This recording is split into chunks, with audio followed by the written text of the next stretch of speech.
Nagsampa ng reklamong cyber libel si dating Senador Antonio Trillanes IV laban sa 18 nagpakilalang dating tauhan ni dating Congressman Saldico.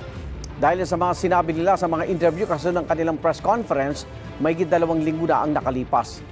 Inakusahan nila si Trillanes na siyang nag-asikaso umano sa pagpunta sa bansa ng mga investigador mula sa International Criminal Court.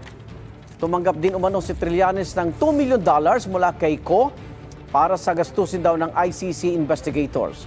Dati na itinanggi ng ICC at sinabing may sarili silang pondo para sa kanilang mga investigador. Iginit daw din ni Trillanes na wala siyang natanggap na anumang pera mula kay Ko. Babala ng dating senador, magsasamba pa siya ng reklamo laban sa 18 sa kada panayam na magsasabi sila ng kasinungalingan. Nireklamo rin ni Trillanes ng cyber libel ang ilang host ng Sunshine Media Network International o SMNI dahil sa pagkakalat umano ng maling impormasyon.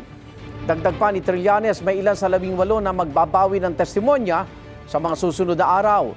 Nitong March 5, nagsampa rin ng reklamong perjury si Trillanes laban sa 18 dati umanong tauhan ni Ko dahil sa mga aligasyon sa kanilang joint affidavit.